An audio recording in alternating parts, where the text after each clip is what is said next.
नमस्कार, 10 बज चुके हैं और आप देख रहे हैं 10 का दस्तावेज। आपके साथ मैं हूं पूजा सचदेवा। सीतापुर में कानपुर देहात जैसा कांड होते होते बच गया। सीतापुर में पुलिस की सक्रियता से बड़ा हादसा टला। अतिक्रमण हटाने के दौरान झोपड़ी में आग लग गई। जलती झोपड़ी को बुलडोजर से हटाया गया। पुलिस ने घर में रह रही महिला को हिरासत में लिया और कमालपुर थाना क्षेत्र के सरोला कला खानपुर का ये पूरा मामला बताया जा रहा है, जहां पर देखिए अतिक्रमण हटाने के दौरान ये एक बड़ा कांड होते होते बचा। अभी हाल ही में कानपुर देहात में अग्निकांड आपने देखा, जिसमें मां बेटी ने अपनी जान गंवा दी। और ये तस्वीरें आप देखिए, ये झोपड़ी किस तरीके से भरभरा कर जलने लगी। हालांकि जेसीबी मशीन के जरिए इस झोपड़ी को यहां से हटाया गया और एक बड़ा हादसा होते होते टला। पुलिस यहां पर सक्रिय थी और पुलिस की सक्रियता की वजह से एक बड़ा हादसा यहां पर होते होते बच गया। एक्सक्लूसिव तस्वीरें एबीपी गंगा के पास है, जो इस वक्त हम आपको दिखा रहे हैं। सीतापुर की तस्वीरें हैं, जहां पर एक बड़ा हादसा होते होते टला है। हाल ही में कानपुर देहात में हुआ अग्निकांड और उसके बाद सीतापुर की ये तस्वीरें देखिए।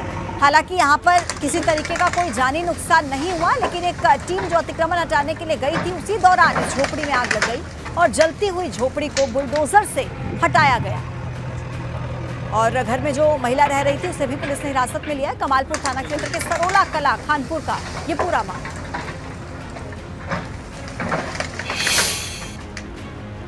ग्रेटर नोएडा में केमिकल फैक्ट्री में भीषण आग लग गई। मौके पर काफी देर तक अफरा तफरी का माहौल रहा और फायर ब्रिगेड के सहारे आग पर हालांकि काबू पा लिया गया, लेकिन पेट्रोल पंप के पीछे केमिकल फैक्ट्री में ये आग लगी थी। ग्रेटर नोएडा के इको टेक 3 थाना क्षेत्र का ये पूरा मामला। तस्वीरें आपके सामने है, ग्रेटर नोएडा की तस्वीरें, जहां पर एक केमिकल फैक्ट्री में भीषण आग लग गई। और केमिकल फैक्ट्री में आग लगना, आप खुद समझ सकते हैं कि कितनी भयावह स्थिति यहाँ पर रही होगी। हालांकि समय रहते आग पर काबू पा लिया गया, लेकिन ये तस्वीरें देखिए कितनी भयावह थी। और ये अग्निकांड की तस्वीरें, केमिकल फैक्ट्री में अचानक से भीषण आग लगी। ग्रेटर नोएडा की ये तस्वीरें हैं और मौके पर आग पर काबू समय रहते पा लिया गया, जिस वजह से किसी तरीके का कोई जान का नुकसान होने की खबर अब तक सामने नहीं आई है। पेट्रोल पंप के पीछे ये केमिकल फैक्ट्री है, जिसमें अचानक से भीषण आग लगी। और उधर उत्तराखंड के भी उत्तरकाशी में एक घर में भीषण आग लगी है। उत्तरकाशी में एक मकान में भीषण आग अचानक से लग गई और आग लगने से 2 मंजिला मकान जलकर राख हो गया। विकास खंड के भटवाड़ी के हुरी गांव की ये पूरी घटना है। शॉर्ट सर्किट से आग लगने की आशंका जताई जा रही है। तस्वीरें हम आपको दिखा रहे हैं, ये तस्वीरें हैं उत्तराखंड के उत्तरकाशी की, जहां अचानक से एक मकान में भीषण आग लग गई। 2 मंजिला मकान था ये और पूरी तरह से जलकर खाक हो गया। विकास खंड के भटवाड़ी में हुरी गांव की घटना और वजह बताई जा रही है शॉर्ट सर्किट। आग लगने के पीछे की आशंका है कि शॉर्ट सर्किट हो सकती है इसके पीछे की वजह। 2 मंजिला ये पूरा घर बना हुआ था और पूरी तरह से जलकर राख हो गई। उत्तरकाशी की तस्वीरें हैं और देखिए लोगों की जिंदगी भर की कमाई किस तरीके से चंद ही मिनटों में जलकर राख हो गई, वो आप इन तस्वीरों में देखिए। 2 मंजिला ये घर बना हुआ था और अचानक से पूरा घर भीषण आग की चपेट। कानपुर में चलती कार में भीषण आग लगी। कार सवारों ने कूदकर अपनी जान बचाई। फायर ब्रिगेड के सहारे आग पर काबू पा लिया गया है। फतेहपुर से कानपुर जा रहे थे ये कार सवार। हनुमंत विहार थाना क्षेत्र के 9 बस्ता चौराहे के पास ये हादसा हुआ, जहां चलती कार में अचानक से भीषण आग लग गई। एक्सक्लूसिव तस्वीरें एबीपी गंगा के पास है। कार सवारों ने कूदकर अपनी जान बचाई है, देखिए किसी तरह से, और बड़ा हादसा हो सकता था। कानपुर की तस्वीरें हैं, चलती कार किस तरीके से देखिए आग यहाँ पर लगी, भीषण आग, और जो कार में सवार लोग थे उन्होंने कूदकर अपनी जान बचाई। फायर ब्रिगेड की टीम मौके पर पहुंची और आग पर काबू पाया गया। फतेहपुर से कानपुर की तरफ ये कार सवार जा रहे थे और उसी दौरान ये देखिए हादसा हुआ। चलती गाड़ी में अचानक से आग लगी। सभी लोग सुरक्षित हैं, कूदकर अपनी जान बचा पाने में सफल रहे और फायर ब्रिगेड की टीम भी मौके पर पहुंची, आग पर काबू पाया। आग लगने की एक और खबर हाथरस से, जहां सड़क पर चलती हुई कार अचानक से आग का गोला बन गई। कार सवार लोगों ने वहां पर भी कूदकर अपनी जान बचाई किसी तरह से। मथुरा बरसाने से कासगंज जा रहे थे ये कार सवार। 2 महिला थी कार में, 3 बच्चे थे, कुल मिलाकर 7 लोग थे इसमें। बरेली कासगंज मार्ग पर मेडू रेलवे क्रॉसिंग के पास यह हादसा हुआ और कार सवार लोगों ने कूदकर अपनी जान बचाई। हाथरस की तस्वीरें, सड़क पर चलती हुई गाड़ी में अचानक से आग लगी और कार सवार लोगों ने कूदकर अपनी जान बचाई। इस गाड़ी के अंदर 7 लोग थे कुल, 2 महिलाएं थी, 3 छोटे बच्चे थे और एक जो गाड़ी चला रहे थे कार चालक। बरेली कासगंज मार्ग पर मेंढू रेलवे क्रॉसिंग के पास ये हादसा हुआ और कूदकर अपनी जान बचाने में ये कार सवार लोग सफल रहे। हाथरस की तस्वीर है। मौके पर अफरा तफरी का माहौल, लोगों की भीड़ वहां पर इकट्ठी हो गई। और ये तस्वीर देखिए, गाड़ी की तस्वीर है। गाड़ी में सवार होकर कुछ लोग जा रहे थे और उसी दौरान ये आग लगने की घटना सामने आई। अचानक से आग लगी, किन वजहों से लगी अभी ये साफ नहीं है। हालांकि शॉर्ट सर्किट इसके पीछे की वजह हो सकती है, लेकिन फिलहाल सभी लोग सुरक्षित हैं।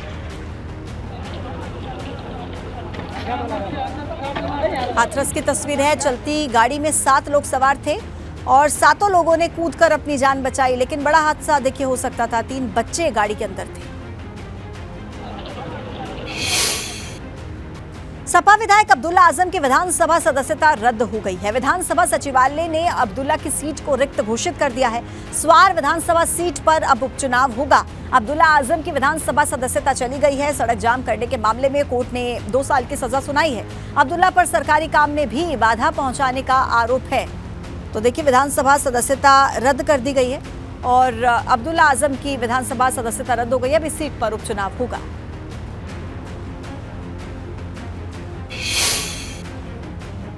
सपा विधायक अब्दुल्ला आजम की विधानसभा सदस्यता रद्द होने के बाद रामपुर की स्वार सीट खाली हो गई है। इस पर 2022 के चुनाव में अपना दल ऐसे ताल ठोकने वाले हैदर अली खान उर्फ हमजा मियां ने कहा है कि जो गलत करेगा उसके साथ ऐसा ही होगा। देखिए, जो गलत करेगा, जो कानून को अपने हाथ मिलेगा, उसके साथ यही होना है। और ये 2008 का मुकदमा है, जब प्रशासन के साथ, आपको तो पूरा मुकदमा पता ही है छजलैट का क्या था। और इनको भी कहीं उम्मीद नहीं थी कि छजलैट वाले मुकदमे में सबसे पहले सज़ा मिलेगी। अभी तो जन्म प्रमाण पत्र रहेगा जो हमने किया है, और जो हमारा इलेक्शन पिटिशन का मुकदमा जो चल रहा है MP MLA कोर्ट में, यहाँ पर उसमें भी सज़ा होनी है। तो इन लोगों को ये लगता था कि ये सरकार से ऊपर हैं और कानून से ऊपर हैं। और मेरे ख्याल से स्वार डांडिया की जनता के लिए इससे बड़ी जीत कोई नहीं है। अब खबर है फिरोजाबाद से, जहां पर मामूली से विवाद में 2 पक्षों में हुए झगड़े के बाद एक पक्ष के लोगों ने लाठी डंडों से पीट कर एक बुजुर्ग की हत्या कर दी। मारपीट में एक महिला गंभीर रूप से घायल हो गई है। घटना है फरिया थाना क्षेत्र के रखावली गांव की, जहां गांव के ही रहने वाले 2 पक्षों में डॉगी को लेकर विवाद हुआ। देखते देखते मामला मारपीट में तब्दील हो गया। इसी दौरान घर के बाहर बैठे एक बुजुर्ग पर एक पक्ष के लोगों ने हमला बोल दिया और बुजुर्ग की मौके पर ही मौत हो गई। बाद में मौके पर पहुंची पुलिस ने केस दर्ज किया, कुछ आरोपियों को गिरफ्तार भी कर लिया है। रखावली थाना फरिया में दोपहर 3 बजे के आसपास 2 पक्षों के बीच में लड़ाई होगी। दोनों पड़ोसी हैं। इनफैक्ट ये लड़ाई डॉग को लेकर के हुई थी और उसमें ज़्यादा मारपीट हो गई। एक पक्ष के एक व्यक्ति की मृत्यु हो गई मौके पर, जो उम्रदराज थे, और उसी पक्ष की एक महिला भी घायल हो गई। हम लोग को सूचना मिली, तत्काल हम लोग मौके पर गए। हम लोगों ने उसमें FIR दर्ज कर ली है और जो मृतक हैं उनको हम लोगों ने मौचरी भेजा है पोस्टमार्टम के लिए। बाकी दूसरे पक्ष जो हमलावर पक्ष हैं जिनके द्वारा मारपीट की गई है, उसमें से कुछ लोगों को हम लोगों ने अरेस्ट किया है। इसमें FIR कर ली गई है, फिर मैदानी कार्रवाई की जा रही है। आजमगढ़ पुलिस ने मलेशिया के एक नागरिक के साथ 5 लोगों को गिरफ्तार किया है। गिरफ्तार मलेशिया के नागरिक का नाम है अश्तियाक अहमद और गंभीरपुर थाना क्षेत्र के जमालपुर गांव में अबू हुरैरा के यहां पर वो रहता था। पुलिस ने मौके से 4 मलेशियाई नागरिकों का वोटर और आधार कार्ड बरामद किया है। इसके आधार पर ये लोग 3 बीघा जमीन खरीदने का प्रयास कर रहे थे। पुलिस की माने तो ये लोग पहले भी करीब 4 बीघा जमीन खरीद चुके हैं। गिरफ्तार लोगों में मलेशिया के निवासी इश्तियाक अहमद के साथ ही जमालपुर गांव के रहने वाले अबू हुरैरा, अबुल खैर, अंसार अहमद और मोहम्मद अशहद का नाम शामिल है। ये फर्जी आइडेंटी कार्डों के बेसिस पर यहाँ पर 3 बीघा ज़मीन खरीद फरोख्त करने का प्रयास कर रहे थे और इससे पहले ये संज्ञान में आया है कि 4 बीघा इनके द्वारा पहले परचेज़ करी गई है। जिसके नाम ये परचेज़ करने का प्रयास कर रहे थे वह चारों लोग भी मलेशिया के नागरिक हैं। इस संबंध में इन चारों लोगों की 5 लोगों की गिरफ्तारी धारा अंतर्गत 419, 420, 467, 471 के अंतर्गत व 120 IPC के अंतर्गत की गई है और शेष इसमें पुलिस गहन छानबीन कर रही है और जैसे ही बाकी और विवेचना से चीज़ें सामने आती हैं आगे बताया जाएगा। अड्डा में पुलिस ने एक बुजुर्ग महिला से लूट के आरोप में 3 बदमाशों को गिरफ्तार कर लिया है।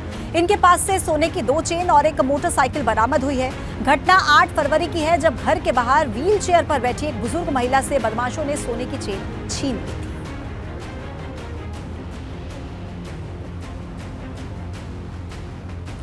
तो देखिए, नोएडा पुलिस ने ये बड़ी कार्रवाई की है और लूट की घटना को अंजाम देने वाले आरोपी को गिरफ्तार कर लिया है। घटना 8 फरवरी की, जब घर के बाहर व्हील चेयर पर एक बुजुर्ग महिला बैठी हुई थी और उसी वक्त महिला से बदमाशों ने सोने की चेन छीन ली थी। 8 फरवरी की घटना का पुलिस ने खुलासा किया है और 3 बदमाशों को इसमें गिरफ्तार कर लिया है। सोने की 2 चेन उनके पास से बरामद हुई है और एक मोटरसाइकिल भी पकड़ी है। हिमाचल प्रदेश का राज्यपाल नियुक्त होने के बाद पूर्व केंद्रीय मंत्री और राज्यसभा सांसद शिव प्रताप शुक्ला ने पार्टी से इस्तीफा दे दिया। शिव प्रताप शुक्ला ने गोरखपुर में पार्टी के सभी पदों से त्यागपत्र दिया और इसी दौरान शिव प्रताप शुक्ला भावुक हो गए।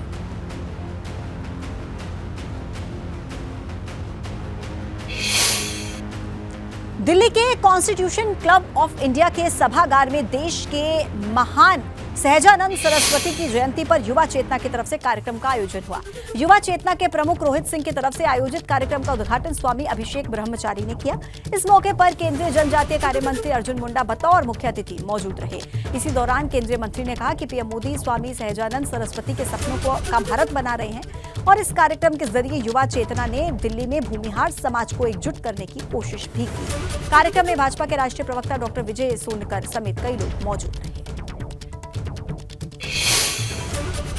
देश की आजादी 47 में हुई, देश को संविधान 1950 में मिला, लेकिन स्वामी सहजानंद सरस्वती जैसे महान पराक्रमी योद्धा को पहली बार सम्मान कब मिला?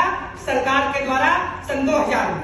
मतलब आजादी के 53 सालों के बाद भारतीय जनता पार्टी की सरकार अटल बिहारी वाजपेयी के प्रधानमंत्रित्व काल में स्वामी जी के स्मृति में एक डाक टिकट जारी की। यूपी बोर्ड की परीक्षा कल से शुरू होने वाली है। इसके लिए माध्यमिक शिक्षा परिषद की तरफ से बड़ी तैयारी की गई है। हर बार की तरह इस बार भी नकल विहीन परीक्षा के लिए पुख्ता इंतजाम किए हैं। यूपी बोर्ड की परीक्षा की निगरानी के लिए शिक्षा परिषद मुख्यालय में कंट्रोल रूम बनाया गया है, जहां पर बड़ी स्क्रीन लगाई गई है। प्रदेश के सभी परीक्षा केंद्रों पर एक साथ यहां पर नजर रखी जा सकेगी। आपको बता दें कि यूपी बोर्ड की परीक्षा में इस बार 58 लाख से ज्यादा स्टूडेंट्स 8,753 केंद्रों पर परीक्षा देंगे। इनमें से 242 केंद्रों को अति संवेदनशील और 936 केंद्रों को संवेदनशील घोषित किया गया है। प्रदेश में 16 जिले अति संवेदनशील हैं और यहां पर पुख्ता इंतजाम, खास इंतजाम किए गए हैं।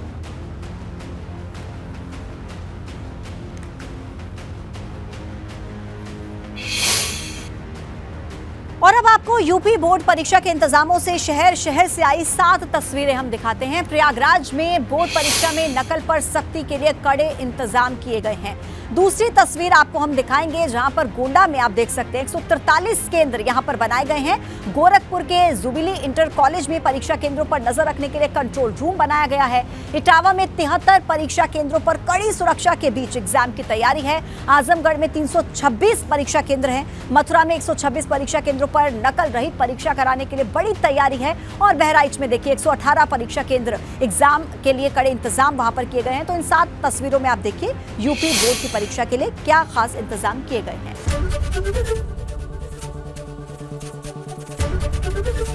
एबीपी गंगा, खबर आपकी, जुबान आपकी।